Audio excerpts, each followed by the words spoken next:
E aí, meus queridos, tudo bem com vocês? No vídeo de hoje a gente vai trocar uma ideia sobre as ações da Vale. Para você que é aquele investidor que gosta da ação, porém tá meio pé atrás porque ela tá tendo umas certas desvalorizações aí e apesar de ela ser uma empresa privada, ela tá tendo aí essa tentativa de influência política e isso traz um certo risco e incerteza maior para a ação e as ações acabam tendo uma certa desvalorização.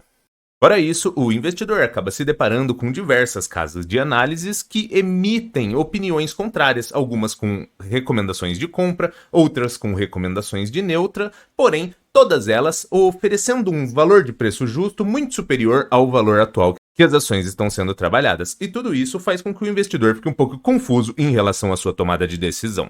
Por exemplo, quando a gente vem aqui na Suno Notícias, a primeira notícia: Vale 3, BTG rebaixa recomendação e fala em armadilha de valor. Aí quando a gente desce mais um pouco, tem aqui que rebaixou a recomendação para Vale de compra para neutra, porém que o preço-alvo aqui ficou em 16 dolinha ainda. Ou seja, se você fizer uma conversão aqui, ainda vai ficar superior que o valor atual. E aí quando a gente vem aqui para outra notícia dentro do Suno Notícias também em relação a Vale 3, a gente consegue visualizar que o Citibank aqui colocou uma recomendação de compra para as ações com preço-alvo de 18,50 dolinha. Então, assim, ambos os preços justos aqui, os preços-alvos, ficaram superiores que o valor atual, porém o BTG colocou uma recomendação neutra e o Citi uma recomendação de compra.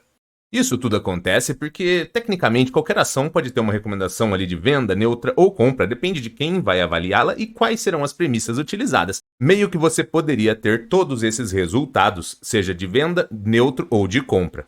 Então no vídeo de hoje a gente vai fazer o quê? A gente vai pegar a lucratividade que a Vale trouxe em 2023 para a gente calcular qual que seria um preço justo com base nessa lucratividade que ela gerou, se ela fosse distribuir a totalidade, e a gente vai dar uma olhada também em alguns indicadores ali fundamentalistas para ver se ela está barata, descontada em relação a esses indicadores.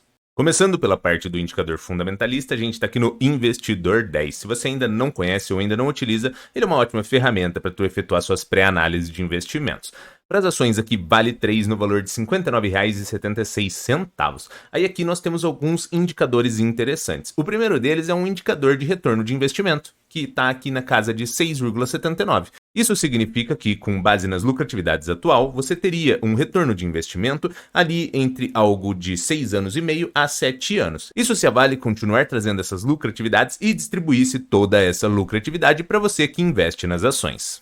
E para você que é investidor, que já deixou de comer ali aqueles 2 McDonald's ali para conseguir comprar uma ação da Vale, você estaria recebendo 11,69% de dividendo. Que para quem já tem um entendimento sabe que é um dividendo bem robusto aqui, na casa de 7% para cima já é interessante, na casa de 10 já é muito excelente, 11,7 é extremamente atrativo. Porém, a gente nem sempre pode se guiar por essas métricas. Primeiramente, a gente não pode correr o risco de pegar algumas métricas apenas, ver que elas estão atrativas e achar que tudo está interessante. E em outro momento é que realmente tudo poderia estar interessante, porém, como isso é apenas uma foto no tempo, ou seja, os resultados futuros eles não necessariamente serão iguais, eles podem ser piores, iguais ou melhores. Então a gente tem que ter esse entendimento para evitar pegar poucas métricas e evitar projetar um espaço no tempo de forma perpétua.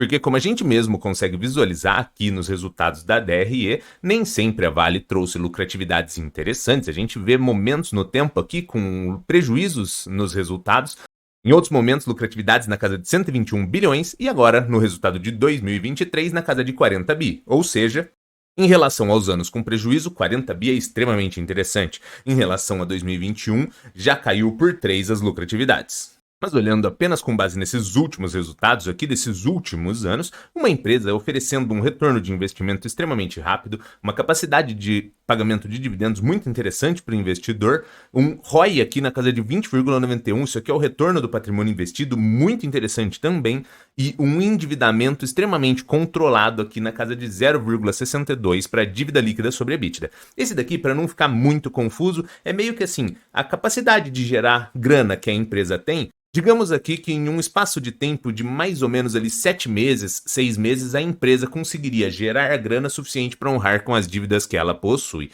Então, meio que isso significa que ela tem um certo endividamento, mas ele é muito insignificante frente à capacidade de gerar grana que a empresa tem. Mas esse é mais um indicador de que essa foto no tempo está atrativa. Porém, se a empresa começar a se endividar, perder essa capacidade de geração de caixa, tudo isso mudaria novamente. E é por isso que você tem que sempre ficar de olho e acompanhar e ver se as ações fazem sentido com o seu perfil. Aí agora, quando a gente vem aqui no meu Excel para a gente visualizar mais ou menos aquele preço justo, pegando a última lucratividade e entendendo como se ela fosse ser distribuída para o acionista, a gente tem aqui Vale 3 no valor de 59,76, valor de mercado de 271 bilhões, lucro de 2023 aqui mais ou menos na casa de 40 bi. Aí quando a gente vem aqui na parte do preço-lucro, tá aqui na casa de 6,78, mesmo esquema ali do investidor 10. E quando a gente vem aqui na parte do preço justo, dá uma segurada, vamos olhar primeiro ali pro dividendo esperado. Aí ali no dividendo esperado aqui tá na casa de 7%. Esse daqui é porque eu gostaria de receber 7%?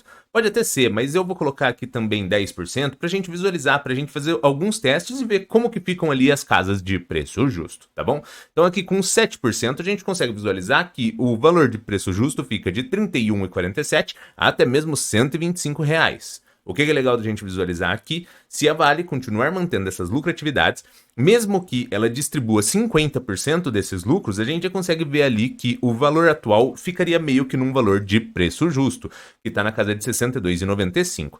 Então, seguindo por essa métrica de 7%, se a Vale continuar trazendo essas lucratividades aqui de 40 bi e distribuir ao menos 50%, já teríamos um preço justo com base em pagamento de dividendos.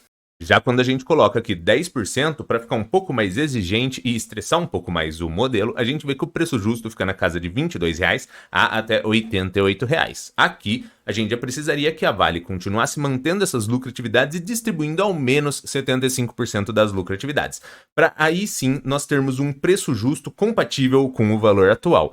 Mas é sempre bom lembrar que, como a gente viu ali no passado, ela já chegou a trazer resultados de prejuízo, lucratividades maiores, lucratividades menores, então isso é muito instável em relação a projeções.